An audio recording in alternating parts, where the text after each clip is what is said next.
Yes. Once upon a time, in Texas, where God, guns, and gold held America together, and cowboy boots were worth more than your car, three brothers, Nelson Bunker Hunt, William Herbert Hunt, and Lamar Hunt, woke up and said, "You know what fun it would be to take all the silver, for example? Because when you're already a billionaire, ordinary hobbies like fishing or golfing would be more satisfying."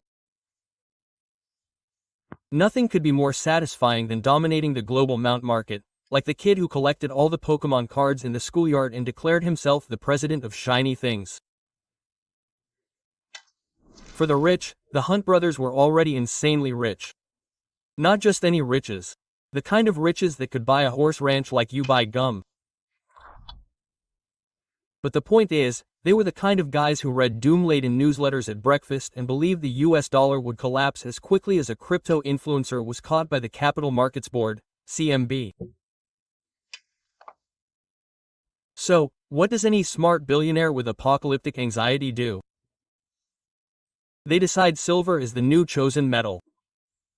Gold? It's ordinary. Silver is rebellious, shiny, but still quite cheap. Just like the talented but grounded kid in class. Historically, silver has always loved drama. Ancient civilizations made it into coins. Eastern Europe used it to fund its colonial ambitions, and pirates chased silver as much as modern investors flock to AI stocks.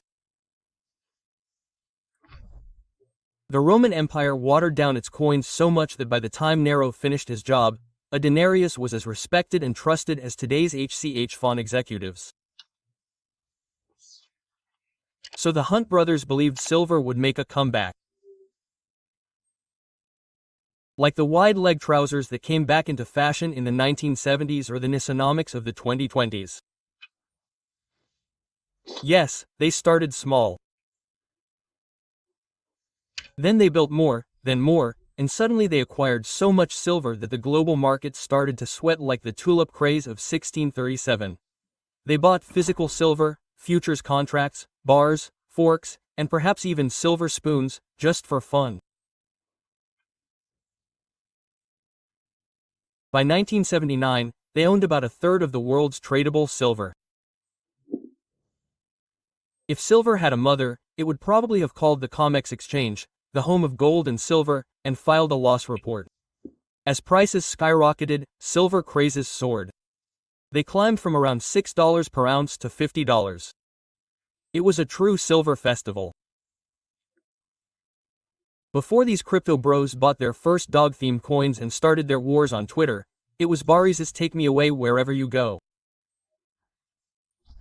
Random people who didn't even understand what a commodity was started thinking silver was the new retirement plan. Housewives and aunties of Aisha melted down their silverware from their weddings and acted like they were playing some kind of economic Hunger Games. Meanwhile, the Hunt brothers strutted their stuff like the Roman Empire, or rather, like Caesar before Brutus.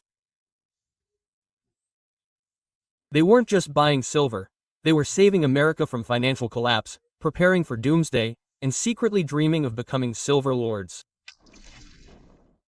Lamar, meanwhile, would occasionally look up from his football plans and say, "Kids, we need to focus on the Kansas City Chiefs." Yes, that's right, he's the same Lamar who founded the Kansas City Chiefs football team and contributed significantly to the invention of the Super Bowl. But he didn't hesitate to join the family's feudal silver quest. So, while Banker and Herbert strategized over the silver contracts, Lamar played both reluctant teammate and accomplice. But trying to control MTYA market comes at a price. First, someone, and then a growing number of others, realized that one family held more silver than the god and jewelry giant Tiffany. That's where the COMEX exchange, the temple of capitalism, where all sorts of swindling and scams in precious metals are taking place, came into play. Like a teacher stepping in when a single bastard is about to seize all the marbles in a classroom. That's when COMEX realized the Hunt brothers had turned the silver market into a family monarchy, and they sounded the panic alarm and shifted the goalposts mid-game. From then on, silver could only be sold on COMEX, and that too to close out positions. Short selling and all buying were banned. So, you're playing Monopoly and you've bought Yenikoi, Tarabya, E-Tyler, and the railroads. Then the game manager says, now you can just sell, because you've become so successful, and I don't like it. Quote. And when that happened, of course, panic broke out, and on March 27, 1980, known today as Silver Thursday, silver prices crashed like a drunken elephant in a glassware shop. The price, which had climbed to $50 an ounce the month before, crashed to $13. The gold-to-silver ratio, which had fallen to 17 to 1 the month before, doubled. 2 years later, in 1982, we saw silver at $5. Of course, during this time, the Hunt brothers had borrowed billions of dollars to finance their silver addiction, and on that same Sunday night, when Elon Musk tweeted something strange, they were thrown off their chairs and hit a $100 million margin call like cryptocurrency traders. There was no such cash on hand, and they hit a wall, losing $1.7 billion on the trade. As the ghosts of Layla speculators clinked glasses in the depths of the economic hellscape, markets around the world shook. If the Hunt brothers couldn't pay their debts, Badge Halls, the company they traded with, would eventually become Prudential Securities, and other major Wall Street brokerages would go bankrupt. This could have triggered a global crisis. Unable to afford this, the banks said, okay, guys, pay your debts, but don't break anything else, and extended a new $1.1 billion credit line to the Hunt brothers. Thus, the Hunt brothers were able to pay off their debts, and the company miraculously survived. When the SEC intervened, it turned out that the Faucon brothers held a 6.5% stake in Betch. So, they were simultaneously players, debtors, and partial creditors. This confused everyone, and most of the family fortune, including their stake in Plastel, was pledged as collateral. Essentially, they pawned their farm, silver, cows, and probably Lamar's Super Bowl trophies. They were convicted of conspiring to corner the silver market. They paid compensation to numerous mining companies, stretching as far as Peru, and went bankrupt, reducing their $5 billion fortune to one. This isn't just a story of three cowboys trying to dominate the silver market by playing the global economy like Texas Hold'em. It's the recurring story of everyone's desire to believe that if they collect enough silver bars, tulip bulbs, rare NFTs, meme coins, Pokemon, they can bend the universe to their will. But I have news for you, you can't.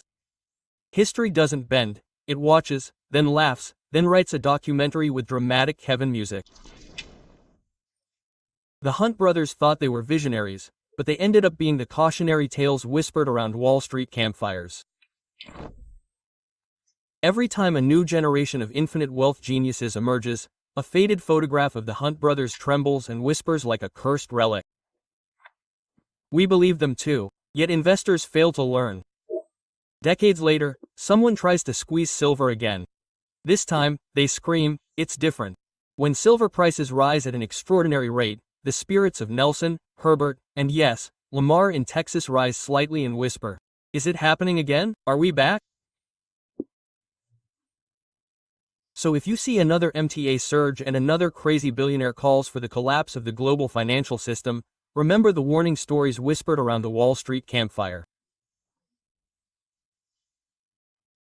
Remember, behind every MTA missile lies a sensible investment strategy against inflation. And who knows, maybe one day someone won't just corner silver. Maybe they'll target lithium, uranium, silver, NFTs, or even real moon dust. These stories will never end. Because when the rich kids try to buy the moon again, and two brothers corner silver, a bull farm, and three bankers corner interest, someone else somewhere else will try again sooner or later. These stories will continue. Probably during the next financial apocalypse.